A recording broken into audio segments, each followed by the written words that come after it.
asifiwe. Bwana Yesu asifiwe tena.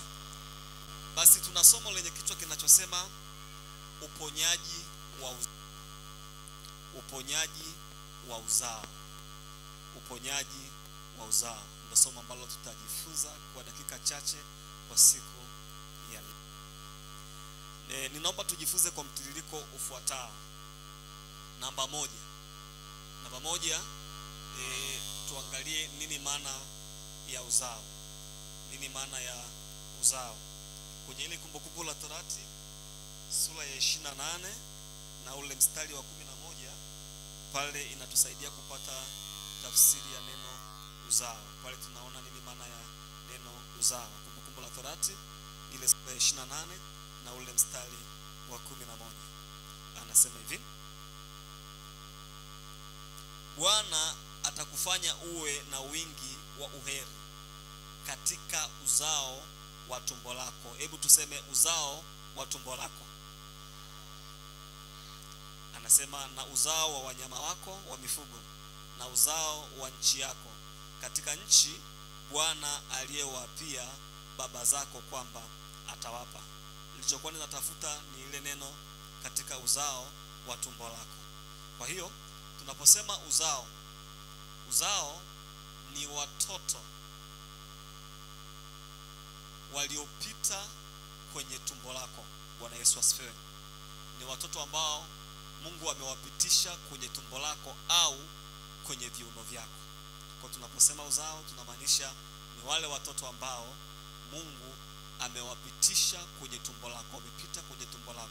Watoto waliopita kwenye tumbo lako ni uzao wako. Watoto ambao Mungu amewapitisha wametoka kwenye viuno vyako ni uzao wako. Bwana Yesu asifiwe. Haleluya. Na tunaposema uponyaji wa uzao, tunaposema uponyaji wa uzao, uponyaji kwa namna mbili. Namna ya kwanza ni kuprotect, ni kulinda uzao usiharibike. Ni kulinda uzao usiharibike. Sote tunafahamu ulimwengu tunaoishi ni ulimwengu wenye uovu wa kila aina, si ndio? Ni ulimwengu wenye mabaya mengi, si ndio? Na kadiri siku za mwisho, hizi ni siku za mwisho, na kadiri siku zinavyoenda kumekuwa na mabaya mengi. Tunasikia habari za ushoga, tunasikia habari za usagaji. Tunatakiwa tulinde uzao wetu usiharibikiwe. Bwana Yesu asifiwe. Lakini pia tunapozungumza uponyaji wa uzao, kuna uzao ambao tayari umeshaharibika tayari. Kuna watoto ambao wameharibika kitabia. Haleluya. Na bahati mbaya sana siku hizi wazazi wamekuwa busy. Wamekuwa busy na Facebook, wamekuwa busy na Instagram, wamekuwa busy na TikTok, wamekuwa busy na vikoba, wako busy na marejesho, hawana muda na watoto. Mtoto anaweza akaharibikiwa na usijue kama ameharibikiwa. Mungu amekupatia watoto waliokupatia, amekuamini. Amekupa hao watoto, maana yake una wajibu wa kuwatunza, una wajibu wa kuwalea, una wajibu wa kuwalinda. Hata habari ya kujua wameenda kanisani hawajaenda, umetoka Buhongwa, umetoka wapi, uko busy na kazi, ukifika nyumbani umechoka, huna habari nao, ndio umeshika simu uko TikTok, huna muda nao. Bwana Yesu asifiwe.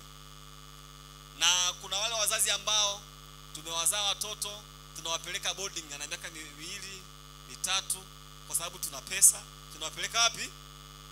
Boarding. Wanasoma kule, wanakuja mwezi wa 3 likizo, wanakuja mwezi wa 6 likizo, mwezi wa 9 likizo na mwezi wa 12 likizo. Sisi tuko busy na kazi. Swali langu, kama mlijua mpo busy, mliwazaa nini? Uko busy kweli kazini, unarudi saa 9, labda baba ndo atuli nyumbani, yeye ni mtu wa masafa, kaenda Arusha, kaenda wapi, mama naye kazini, narudi saa 12, watoto boarding miaka 2, baby class wale miaka 3 boarding. Muda wa kurudi ambao unakuwa naye ni ule muda wa likizo, mwezi wa 12, mwezi wa 6, labda mwezi mmoja tu. Maana yake muda mwingi mtoto wanakulelea wengine, wewe unakuwa na muda mchache. Kama mlijua mpo busy, mliwazaa nini? Watoto wanahitaji muda wetu. Bwana Yesu asifiwe. Bwana Yesu asifiwe. Kwa upande wangu mimi siungi mkono mtoto kama huyu kumpeleka boarding. Na ndio maana unakuta watoto wanakuwa wana matabia fulani ambayo hata wewe hujui kama na hayo matabia. Kwa nini? Huna muda nao. Usije kushangaa mtoto anampenda matron kuliko wewe. Usije kushangaa mtoto anampenda madam kuliko wewe. Kwa nini? Muda mwingi yuko na madam, muda mwingi yuko na matron, lakini wewe huna muda naye. Mtoto anampenda house girl, dada kuliko wewe. Amejisaidia dada, dada mvalishe, dada nini? Muda mwingi yuko na dada na sio wewe. Mtoto anajua dada ndo mama. Tuwe na muda na watoto. Bwana Yesu asifiwe. Tuwafuatilizie. Na wanapokuwa wadogo ndio muda ambao mzuri wa kuonyesha upendo kwa mtoto. Onyesha upendo. Usije ukashangaa wamekuwa watu wazima, haoni shida kukaa miaka 3 hajarudi nyumbani. Yuko anatafuta maisha Mbeya, anakaa miaka 3, hana habari na nyumbani, akumbuka kama kuna baba kama kuna mama, hana muda na wazazi. Kumbe kile kitu ulikianza mwenyewe toka wakiwa wadogo, ulikuwa huna muda nao. Na wakati wewe umechoka sasa, umezeeka, unatamani upate faraja ya watoto. Watoto nao hawana muda na wewe, ulishawazoesha. Haoni shida kukaa mbali na mama. Na kumbe wanapokuwa wadogo ndo muda tu waonyeshe upendo vizuri. Akifika mtu mzima hawezi akapita wiki hajapiga simu kwa mama. Hawezi akapita mwezi hajatupiga simu kwa mama. Hawezi akapita miezi 3 hajaenda kusalimia nyumbani. Kwa nini? Tuliwapandikizia upendo toka wakiwa wadogo. Bwana Yesu asifiwe. Lakini unapoacha boarding, huna habari nao, uko busy, usishangae mtoto anapiga miaka 6 apigi simu nyumbani. Bwana Yesu asifiwe. Bwana Yesu asifiwe. Unakuja kufika mahali unajiona, yani yule ambaye hana watoto hakuna utofauti na mimi. Wewe una watoto lakini hakuna tofauti na yule ambaye hana watoto. Tuwape muda, tuwasikilize. Hawa watoto wanaongea. Hawa watoto, kwenye kitabu changu ambacho nimeandika cha stress, hawa watoto pia wanaweza kawa na stress. Na moja ya dawa ya stress inatakiwa mtu aongee, ajieleze. Kwa hiyo tujifunze kuwa na muda nao. Yawezekana kule shuleni kuna ukatili anafanyiwa. Yawezekana kuna jirani anamfanyia ukatili. Yawezekana dada wa kazi anamfanyia ukatili. Ukijifunza kuwa na muda naye, unaongea naye, unamsikiliza, utashangaa mtoto ameongea kitu, ukagundua kumbe mtoto ana shida mahali fulani, na itakuwa rahisi kwako kumsaidia mtoto. Kuna wale akina baba akifika tu nyumbani kama na pikipiki Honda, mtoto kulala. Akisikia tu sauti ya baba, mama nani, mtoto anakimbia kwenda kulala. Au siasa honi ya gari au pikipiki, mtoto anakimbia kwenda kulala. Anaogopa kuongea baba. Baba ni mkali. Bwana Yesu asifiwe. Akina baba, Bwana Yesu asifiwe. Kumbe tujifunze kuwa na muda wa kuwasikiliza hawa watoto. Fuatilia pia rafiki yake. Kwa wale ambao unawaacha watoto muda mrefu wanakaa boarding, una uhakika hao wanaokulelea watoto wana roho gani? Unawaamini kiasi gani wakaenda mtoto wako miezi 3 na wewe ukae naye wiki 2 wakati wa likizo? Bwana Yesu asifiwe. Yule anayekulelea mtoto wako, yule ambaye anakaa na mtoto wako kwa masaa mengi, ana roho gani? Unapomwacha na dada wa kazi kwa muda mrefu, wewe umechoka, una habari naye, dada wa kazi ana roho gani? Roho alionayo yule anayekaa na mtoto wako muda mrefu ataipandikiza kwa mtoto. Huyo matron, yule madam anayekaa na mtoto muda mrefu, kuna wakina mama wanafuga kucha ndefu, hawezi hata kufungoza watoto, hawezi hata kuwatawaza. Una habari naye, hawezi hata kuteki care kwa mtoto. Huyo ambaye unamwacha mtoto wako muda mrefu ana roho gani? Umemchukua hata hospitali umjui, labda na roho ya uchawi. Na ndiye anakaa na mtoto wako, usije kushangaa kapandikiza roho ya uchawi kwa mtoto. Bwana Yesu asifiwe. Bwana Yesu asifiwe. Bwana Yesu asifiwe. Bwana Yesu asifiwe. Mwambie jirani yako, acha uvivu kana watoto. Mwambie acha uvivu, lea watoto. Haleluya. Sisi tulivyo hivi ni matokeo ya malezi ya wazazi wetu. Mimi nilivyo hapa ni matokeo ya malezi ya baba yangu na mama yangu. Unambagua, unamnyanyasa, unamtesa, kila kitu kinaharibu maisha yao. Wanasaikolojia wanasema mtoto ambaye amekuwa kwenye mazingira ya kusemwa vibaya anapoteza kujiamini. Anapoteza kujiamini. Kuna yule mtoto ambaye anatukanwa, anasimama maneno magumu. Mtoto anakuwa, kumbe mimi ni mjinga. Unaweza kumuita mtoto mjinga Mjinga wewe, bichwa, huna akili. Wewe akili kama za baba yako. Kwa mtoto anakuwa vile, kumbe mimi ni mjinga. Mimi ni mjinga. Mimi ni mjinga. Mimi ni mjinga. Anapoteza ujasiri. Ndio maana kwa mfano mtoto kama huyu hapa nikiwa naongea naye, naongea naye mtoto kama huyu hapa, nachuchumaa, nafanya hivi. Unajua nikifanya hivyo huyu mtoto, kwa nini nafanya hivyo? Najishusha niwe kama yeye.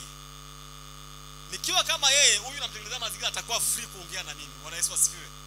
Lakini akisimama hivi, alafu naongea nako hivi, anaangalia, huyu baba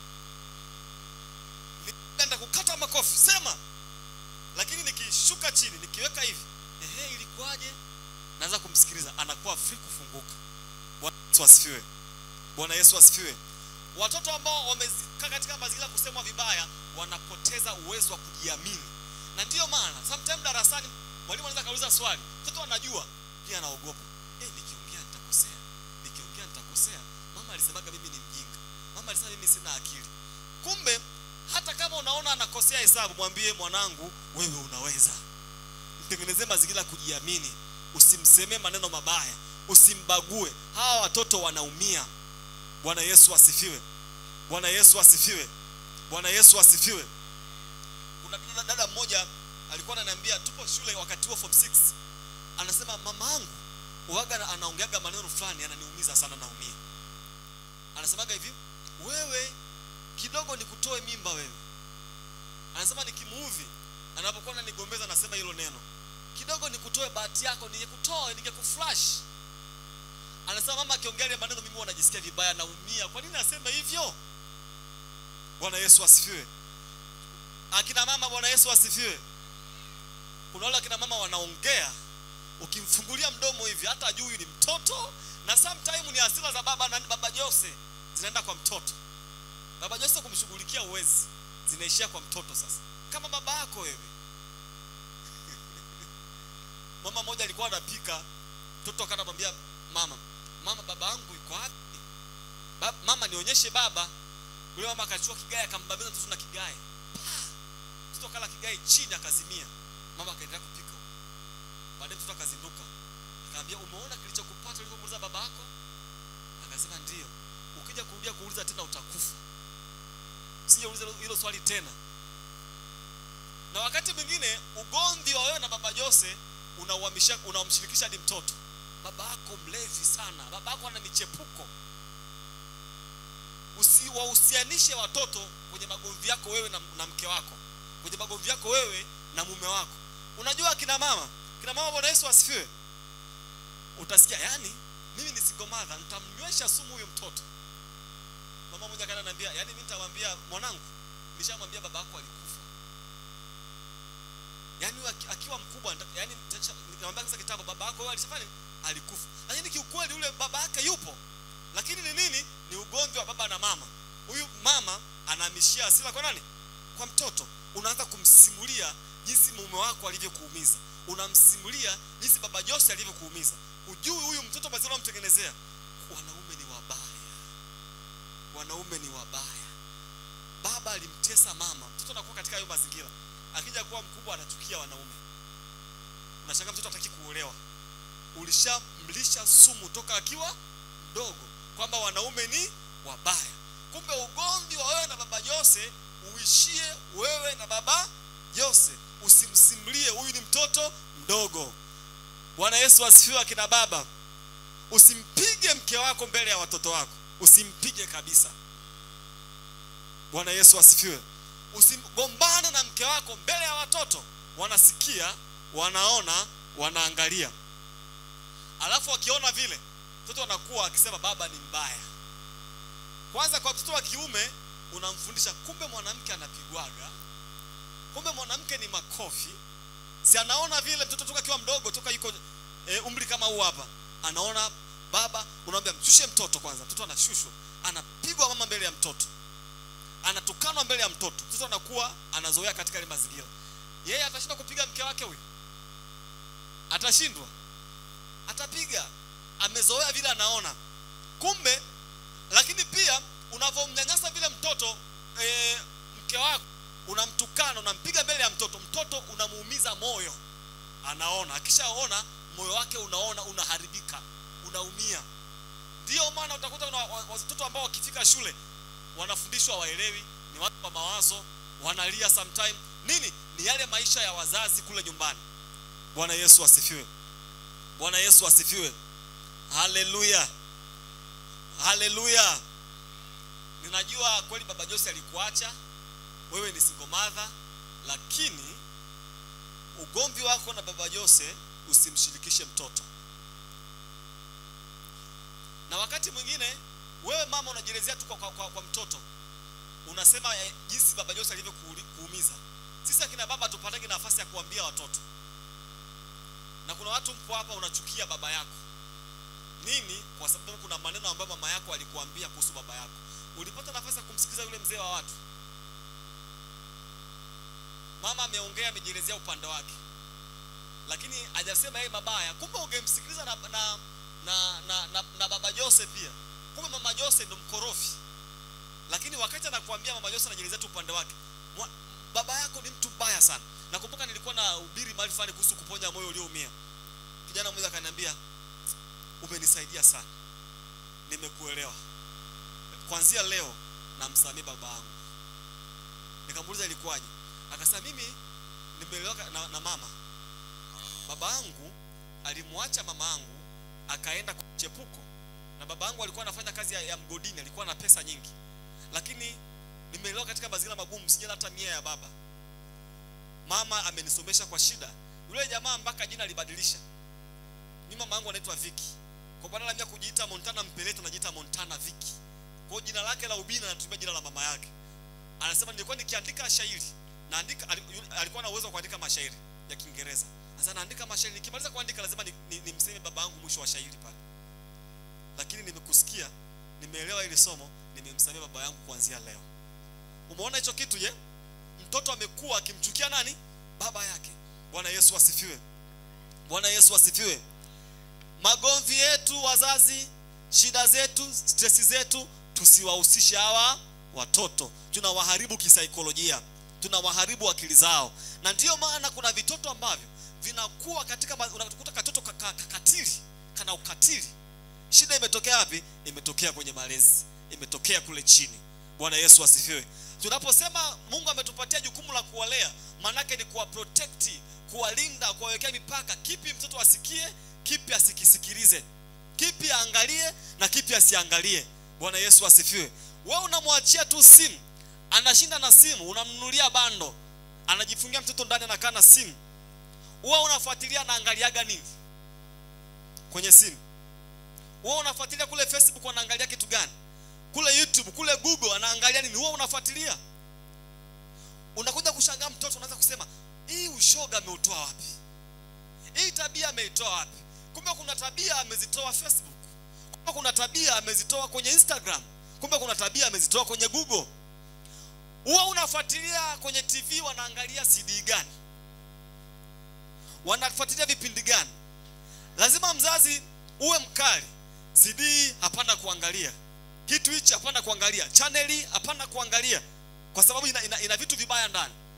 Kuna mtoto mmoja alipewa CD na mwenzie. Wewe si haufuatilie mtoto rafiki yake ni nani? Alipewa CD na mwenzie. Ile CD alikuwa anaiangalia usiku. Baada ya baba na mama wakiwa wamelala, ndo wanaiweka ile CD ya mambo machafu. Mtoto anaangalia kila siku, kesho tena anaiangalia ile CD. Siku moja mama yake akahisi kama kuna mtu sebleni pale, ameshtuka usiku, anasikia kelele, akagundua kuna mtu pale. Kufungua, anakuta kijana wake, mtoto amevua nguo zote, alafu anaangalia ile CD pale. Unafuatiliaga wanaangaliaga nini? Bwana Yesu asifiwe. Unashangaa tabia mtoto ameitoa wapi? Kumbe kisu ni hichi hapa. Unamwachia, anashinda naye, anafuatilia kila kitu, vitu vibaya. Unashangaa na hawa unajua akili zao ziko active kuliko wewe. Kama ni kibaya nimewafundisha pia watoto. Nimefundisha watoto wana tabia moja, wanakamata kwa haraka. Tunapowafundisha watoto tunasema hivi, tuwe makini kuwafundisha watoto, usiwapotoshe. Kwa nini? Kile ambacho nakipandikiza kwa mtoto ndicho anachokikamata. Afadhali mtu mzima nikifundisha form 5, form 6, form 4, yeye ana uwezo wa kupambanua kwamba wale wanaweza hata wakatukosoa, mwalimu hicho kitu kipo hivyo, kipo hivi. Lakini yule mdogo ninachomwambia ndicho anachokikamata. Mtoto mmoja amerudi nyumbani, aliandika 1 kuongeza 1 akaandika 0. Mwalimu akampa tiki. Mama akaangalia, mama yake anamwambia 1 ongeza 1 sio 0 ni 2. Mtoto anabisha, hapana, mbona mwalimu ameniwekea tiki? 1 ongeza 1 ni 0. Ni mama ilibidi apige simu kwa mwalimu, hebu fuata ile daftari tarehe fulani, mkoseshe na umwambie 1 ongeza 1 sio 0 ni 2. Hawa kuna vitu wazuia wasiviangalie. Wakiangalia papo wamekamata, wakisikia wameshika. Bwana Yesu asifiwe. Sasa watu waweke mazingira ambao watasikia Zaburi ya 23 ndio waanze kuisikiliza. Bwana Yesu asifiwe. Namba 2, badili mtazamo wako juu ya uzao wako. Badili mtazamo wako juu ya uzao wako. Anza kuangalia uzao wako kama Mungu anavyouangalia. Huu uzao wako, wale watoto uliowazaa, waangalie kama Mungu anavyoangalia. Angalia ile Isaya sura ya 8. Isaya sura ya 8 na ule mstari wa 18. Isaya sura ya 8 na ule mstari wa 18. Isaya 8 anasemaje? Hawa watoto ambao Mungu amenipatia ni ishara na maajabu. Shika tumbo lako, sema sitazaa mapooza katika jina la Yesu. Sitaizalia jehanamu katika jina la Yesu. Haleluya. Unajua mapooza maana yake nini? Mapooza maana yake nini? Mapooza maana yake nini? Ushawahi kuona kuna mtu ana watoto 10? Ana watoto 10. Katika wale watoto 10 hakuna hata mmoja kumpelekea kitenge. Katika wale 10 hakuna hata mmoja wa kumtumia shilingi 10,000. Kuzaa mapooza maana yake umezaa watoto ambao hawajiwezi. Sema sitazaa mapooza katika jina la Yesu. Sijazaa mapooza katika jina la Yesu. Sema watoto wangu ni ishara na maajabu katika jina la Yesu. Watoto wangu ni ishara na maajabu katika jina la Yesu. Haleluya. Jifunze kuliombea tumbo lako. Kuna muda unafanya maombi, unashika tumbo lako unasema watoto ambao watapita kwenye hili tumbo wamebarikiwa, watakuwa na ukuu, hawatakuwa mapooza katika jina la Yesu aliye hai. Wazazi, Mungu amewapatia jukumu la kubariki watoto wao. Angalia Mwanzo sura 49 mstari wa 1. Angalia Mwanzo sura 49 mstari wa 1. Mungu amewapatia jukumu wazazi la kubariki watoto wao au kulaani watoto wao. Ile Mwanzo 49 na ule mstari wa 1, nitasoma mstari mitatu pale. Yakobo akawaita wanawe akasema, kusanyikeni ili niwaambie yatakayowapata siku za mwisho. Kusanyikeni msikie, enyi wana wa Yakobo, msikilizeni Israeli baba yenu. Ruben, umzaliwa wangu wa kwanza, nguvu zangu na malimbuko ya uwezo wangu, umewapita wengine na kwa nguvu. Wasomao Biblia unafahamu ile habari za Isaka na Rebeka. Wakati mzee Isaka amezeeka, macho yake yamepofuka yaoni, anamwambia Esau, nenda katengeneze chakula kwa namna ile niipendayo, uniletee nile, roho yangu ifurahi, alafu nikubariki. Haleluya. Anayesema nikubariki ni Isaka. Anataka kumbariki mtoto. Mzazi, ni jukumu lako kumbariki mtoto. Kuna baraka ya mtoto ipo kwa wazazi. Kuna baraka ya mtoto ipo kwa wazazi. Kwa hiyo ni jukumu lako kubariki au kulaani watoto wako. Kwenye hii Mwanzo 49 unamuona Yakobo anawaita wanae, anawaambia kusanyikeni niwaambie yatakayowapata siku zenu za usoni. Kusanyikeni enyi wana wa Yakobo, kusanyikeni mumsikilize Israeli baba yenu. Huyu mzee Israeli anatabiri, anatamka yatakayowapata watoto wake siku zao za mwisho. Haleluya. Haleluya. Na ndiyo maana wale ambao single mother, wapatanishe watoto na baba yao. Waunganishe watoto na baba yao. Kwa nini? Kwa sababu kuna baraka ya watoto wako ipo kwa baba yao. Haleluya. Usiwagombanishe watoto na baba yao. Hata kama wewe na baba yako mligombana, lakini wewe usiwagombanishe watoto wako na baba yao. Kwa nini? Kuna baraka ya watoto wako ipo kwa baba yao. Usiwaambie baba yenu alikufa wakati unajua yuko hai. Na ndiyo maana kuna magomvi mengine wao usiwaambie. Usiwafanya wakaingilia ugomvi wako na baba yao. Wapatanishe. Hata kama alikunyanyasa, ndiyo baba huyo. Nakumbuka binti moja kana nieleza habari za tukiwa tupo chuo. Kijana ambaye alimpatia mimba. Anasema kwa kweli hanipigi simu, alikataa mimba. Na mimi kama nimekasirika, sina mazungumzo naye. Anasema wakati nilipojifungua, mtoto akawa hapati haja ndogo. Nikasema na anasema kwao yule kijana wanazaliwa na vidole 6. Na vidole 6 kimoja cha 6 walikikata. Mtoto akazaliwa vile vile na vidole 6. Na alikuwa anamkataa. Bwana Yesu asifiwe. Bwana Yesu asifiwe. Anasema nikaa nimekasirika, sitaki hata kumwambia kama nimejifungua. Nilipoona apate haja ndogo nikasema ngoja nimpigie simu. Anza nikapiga simu. Halo. Nani? Mimi fulani. Habari ya siku nzuri. Nimejifungua bwana tayari. Ongea ngoja nikuone. Mtoto kajisaidia pale haja ndogo. Hata kama alikunyanyasa ndo baba yao. Bwana Yesu asifiwe. Hata kama kuna ulazima wa kuambia, mwishoni waambie huyo ndiye baba yenu. Leo hii unakuta mtoto anagombana na baba, mama anafurahia na anaongeza ule ugomvi. Unamsalimia yule mtu, hafai kabisa. Hafai kabisa. Maana yake wewe una entertain mtoto kugombana na baba yake. Hata kama anakunywa gongo, ndio baba yake. Haleluya. Haleluya. Haleluya. Mimi nakwambia hata kama baba yako anakunywa gongo, akikulaani laana itakupata, akikubariki baraka itakupata. Tena wapatanishe, waambieni mheshimuni baba yenu. Ugomvi wa mimi na baba yenu hauwahusu. Halo akina mama, mtaonyesha watoto baba zao, mkawaonyeshe kwa jina la Yesu. Haleluya. Tena waambie uwe unampigia simu, uwe unamsalimia, nenda kamuone. Hata kama mimi na yeye niligombana naye, lakini yule ndiyo baba yako. Kuna baraka anaitoa baba. Haleluya. Kuna baraka ya mama na kuna baraka ya baba. Unavokataa kumpatanisha na baba yake, maana yake unamnyima ile baraka ya baba. Bwana Yesu asifiwe. Wapatanishe na baba yao. Na kuna baraka ambayo wazazi wako responsible kuitoa. Hivyo basi jifunze kuwabariki. Bandika mikono. Kabla hawajaenda shule unawabandikia mikono, alafu unawaombea. Wazazi, kuna maombi ya wazazi. Vijana, kuna maombi ya wazazi. Siku moja waendee wala wazazi wako wakuombee, wakutamkie baraka. Jifunze kubariki. Nabii wa kwanza wa mtoto ni baba na mama yake.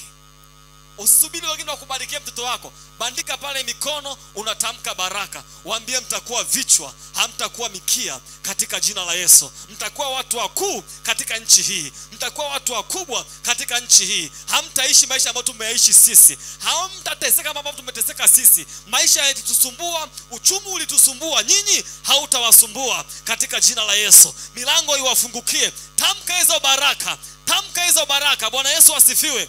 Tumeona kwenye Mwanzo 49 mzee Yakobo anajibarikia watoto wake. Kuna raha gani siku moja umekuwa na watoto 10, hakuna mmoja kuletea sukari?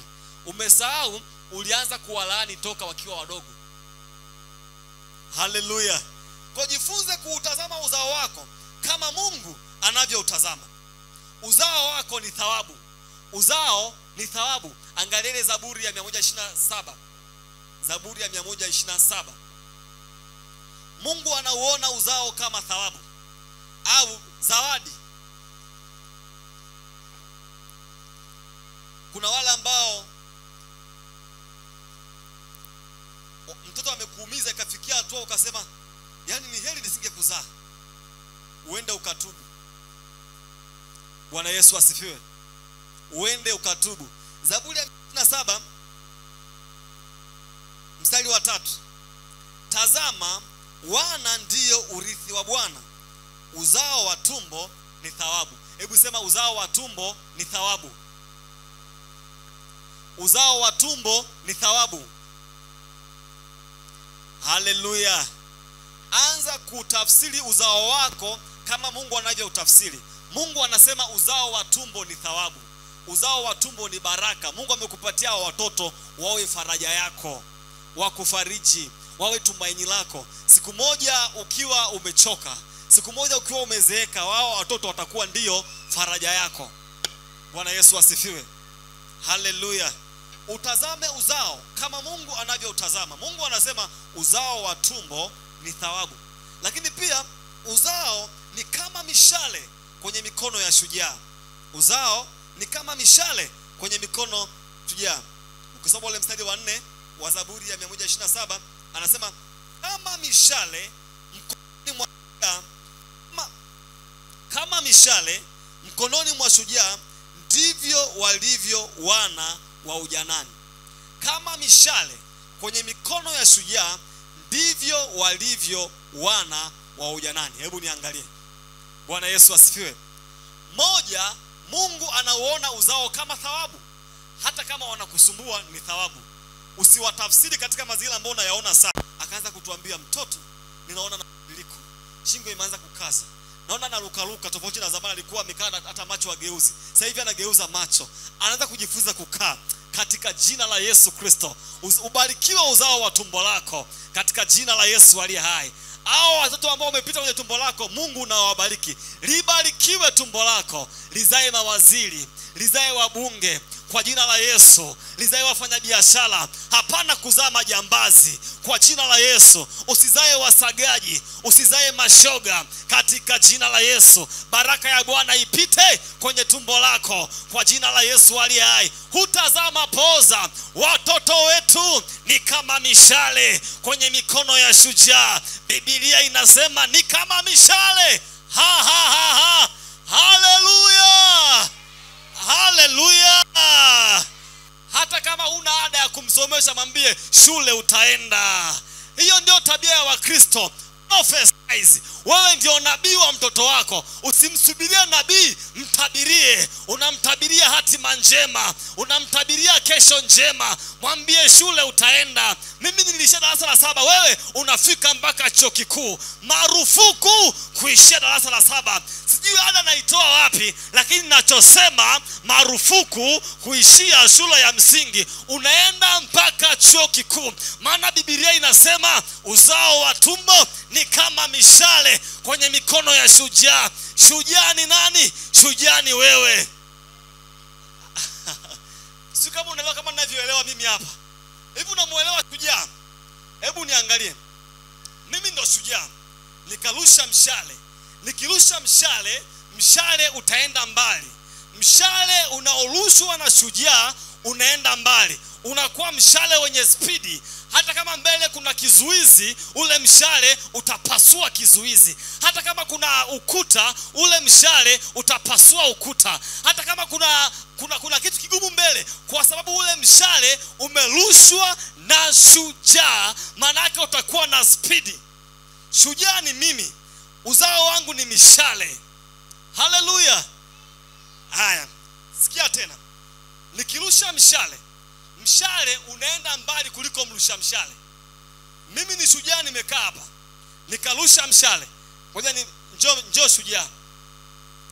Huyu ndo shujaa wetu. Haleluya. Shujaa manake ni mtu mwenye nguvu, ni mtu ana mishale mikononi.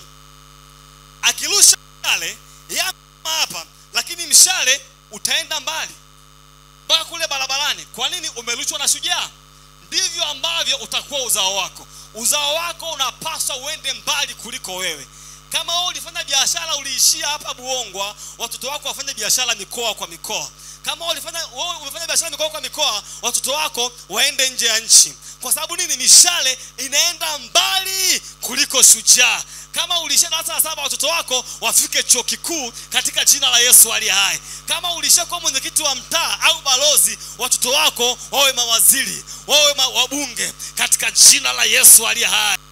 Kama unanielewa piga makofi kwa Bwana Yesu. Haleluya. Si sawa sawa watoto wanapokuwa chini kuliko wazazi, sio sawa sawa. Baba yako amejenga nyumba ya vyumba vitatu, wewe unaishia kwenye kupanga, ni tatizo hilo. Kama wazazi waliishia nyumba vitatu, wewe ujenge nyumba kubwa. Kama waliishia nyumba kubwa, wewe ujenge gorofa. Ndivyo inavyotakiwa. Ni Biblia hii. Watoto wanatakiwa waende mbali kuliko wazazi wao katika jina la Yesu. Haleluya. Haleluya. Na wale ambao mnakaa kwa wazazi mpaka leo mna miaka 23, wazazi wafukuzeni hao watoke. Inabidi waende mbali. Bwana Yesu asifiwe. Haleluya. Wale wenye miaka 26 mpo nyumbani, haleluya. Wazazi na waomba muwafukuze. Mtoto na miaka 29 30 yupo kwa baba na mama, unawasha TV tu.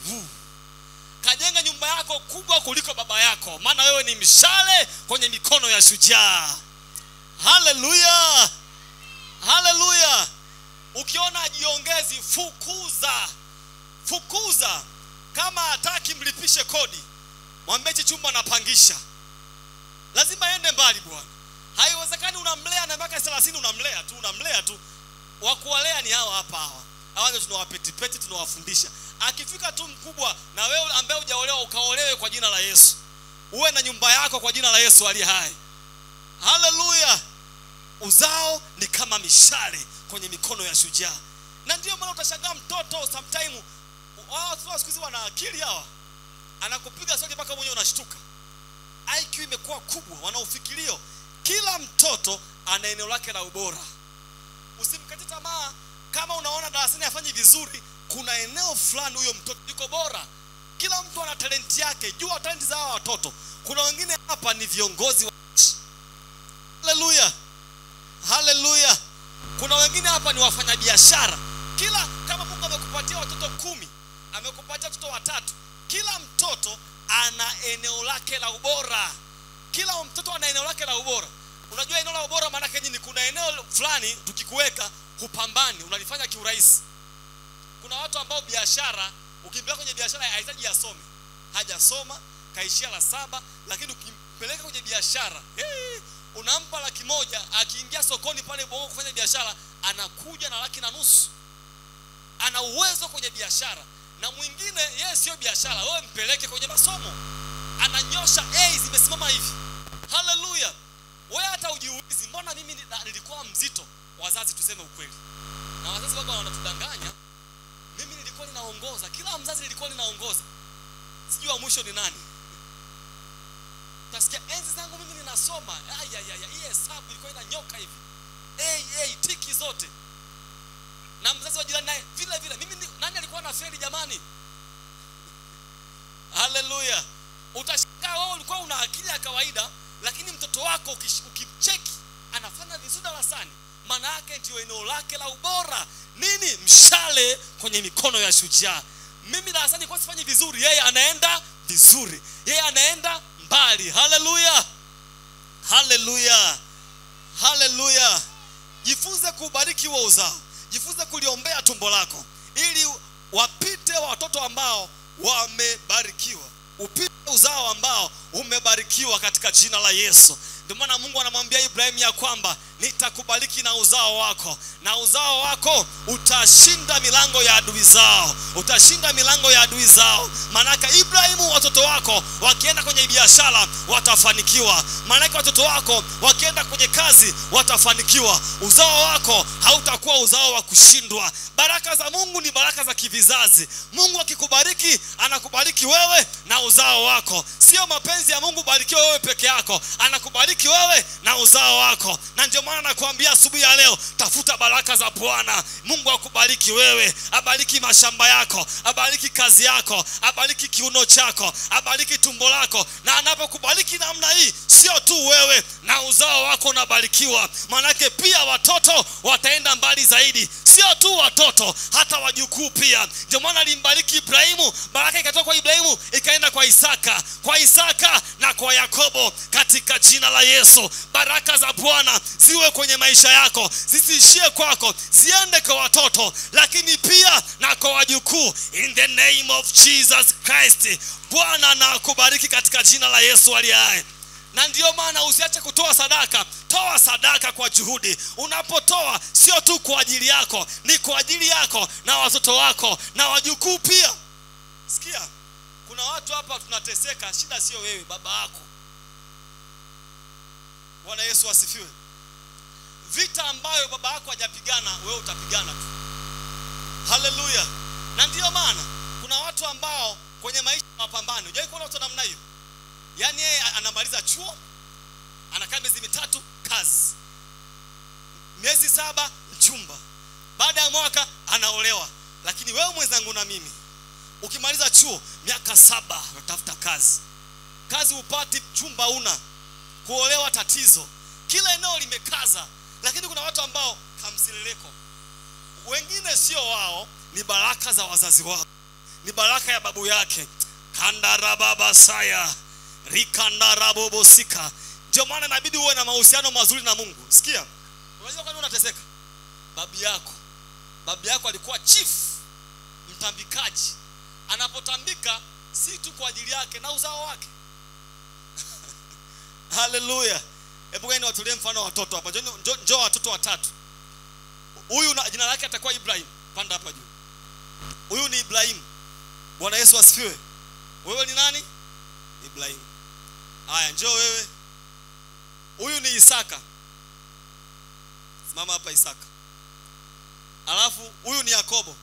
Yakobo wewe. Huyu hapa ni Yakobo. Ukisoma kitabu cha Waebrania, haleluya, njoo na mwingine. Wewe utakuwa Lawi. Wewe utakuwa Lawi. Lawi ya wewe huyu mfupi, wewe sogea. Unarudi hapa nyuma. Kitabu cha Waebrania nasema Lawi alitoa naye fungu la 10 wakati baba yake alipokuwa anatoa fungu la 10. Kwa sababu wakati baba yake anatoa fungu la 10, Lawi alikuwa kwenye viuno vya baba yake. Huyu mzee Ibrahim huyu ndo mtu wa kwanza kutoa fungu la 10, huyu mzee Ibrahim. Sasa imagine Biblia inasema wakati huyu anatoa, huyu naye alitoa, maana alikuwa kwenye viuno vya huyu Ibrahim. Na Biblia inasema hivi, yule Lawi apokeaye sehemu ya 10 naye alitoa. Manake huyu Lawi alipata fursa ya kupokea fungu la 10. Kwa nini? Kwa sababu baba yake naye alitoaga. Kupokea fungu la 10 manake sisi kama hapa kwenye mafungu yetu ya 10, ukivuna mahindi magunia yako, magunia 100, magunia 10 unamletea Lawi. Ukipata mshahara milioni 2,200,000 kwa Lawi, Lawi tajiri sio tajiri? Anapokea zaka, anapokea fungu la 10. Biblia inasema anapokea kwa sababu baba yake pia alitoa. Wakati baba yake anatoa, yeye alikuwa kwenye viuno vya baba yake. Maana huyu milango inamfungukia, fursa za uchumi zinamjia, si kwa sababu yake, kwa sababu ya huyu hapa. Tunaenda pamoja? Huyu alipotoa, ile baraka ikahamia kwa Isaka huyu hapa. Ikatoka kwa Isaka ikahamia kwa Yakobo huyu hapa. Kwa Yakobo baadaye kwa Lawi. Na ndio maana usishangae kuna mambo yanakutokea toka kama mazingaombwe hivi, yani uelewi, mapicha picha. Yanakujia mapicha picha, shida sio wewe. Huyu alikufa siku nyingi. Huyu ni baba, si ndio? Huyu mtoto. Hichi ni kizazi cha kwanza. Kizazi cha pili, cha tatu, na hichi ni cha 4. Fikiria huyu anafanya kitu kizuri, baraka inampata mpaka huyu hapa. Na ndio maana nakushauri, toa sadaka mama. Kama wazazi wetu hawakutengeneza mazingira mazuri, wacha tuanze sisi. Tubarikiwe sisi na vizazi vyetu. Tubarikiwe sisi na uzao wetu. Kwa ajili yetu sisi na watoto wetu. Haleluya. Haleluya. Haleluya. Biblia inasema baba mwema huachia urithi wana wa wana wake. Hebu niangalia mnyoni vizuri. Biblia inasema hivi, wewe unatakiwa uachie urithi wana wa wana wako. Maanake mimi niwe na mali kiasi kwamba hadi wajukuu zangu wanarithi ile mali. Asa fikiria huyu akafa kwenye nyumba za kupanga. Huyu hali yake itakuwa ngumu sana. Huyu inabidi afe, aache mashamba, huyu aache urithi. Anavyoacha urithi huyu bwana Yakobo, Lawi hatateseka. Unajua kwa nini unateseka? Unateseka kwa sababu huna urithi. Na wazazi wanaambia, utasiaga hivi, mwanangu urithi wako ni elimu. Ni uongo. Sisi tunakuwa tunaambiwa mwanangu urithi wako ni elimu. Baadaye akili zikanijia, ila hapana, walikuwa wanatudanganya. Elimu ni haki ya mtoto. Tena elimu bure siku hizi. Elimu ni haki. Urithi wa mtoto ni mali. Bwana Yesu asifiwe. Urithi wa mtoto ni mashamba, ni nyumba. Asa huyu hapa akiona amefikia hatua ambapo miaka 50 amepanga, hapa mambo yamekwama, anamwambia Lawi, urithi wako ni elimu tu. Na wewe mwenyewe ni shahidi kabisa, ukiangalia hapa cha kurithi hakipo, hapa ni elimu kweli. Hiyo haiko sawa sawa. Mungu anataka kubariki wewe, ubarikiwe pia na uzao wako na watoto wako pia. Una ibada ambayo huwa unafanya na familia nyumbani. Haleluya. Na ndio maana wengine hapa utashangaa unapita mazingira magumu, unajenga tu msingi. Ukijenga msingi miaka 20 unapotea. Mpaka ule msingi unalika. Ayubu alikuwa na tabia ya maombi. Anaomba lakini pia anawatolea sadaka watoto wake. Biblia inasema alikuwa na tabia watoto wake wakiwa wameenda kwenye karamu, kwenye sherehe, wakirudi anachukua sadaka kwa ajili ya kila mtoto na anaomba. Anasema yumkini wanangu walipokuwa wameenda kule kwenye karamu wamemkufuru Mungu, wamemfanyia Mungu dhambi, akawa anawaombea toba, watolea sadaka. Kuanzia leo anza maombi maalum ya kuombea uzao wako. Anza maombi maalum. Najua tunatakiwa tuwalee, uwatunze, lakini kuna maeneo hutaweza kwenda. Kuna saa wataenda chuo hautakuwepo. Kuna saa wataenda shule hutakuwepo. Unapowaombea, maombi yataenda mahali ambapo wewe uweze ukaenda. Sadaka yako unapotoa, fanya maombi na kuwatolea sadaka, manake unawaconnect watoto na Mungu. Yale maombi ambayo unaombeaga mtoto yatafanya kazi. Siku moja Mungu atamfuata mwanao kilabuni, atamfuata disco, atamwambia wewe, mama yako alinikabidhi, alikutolea sadaka, toka hapa, nenda kamtumikie Mungu. Usiache kuombea uzao wako. Endelea kuomba. Yale maombi yatamfuata tu. Bwana Yesu asifiwe.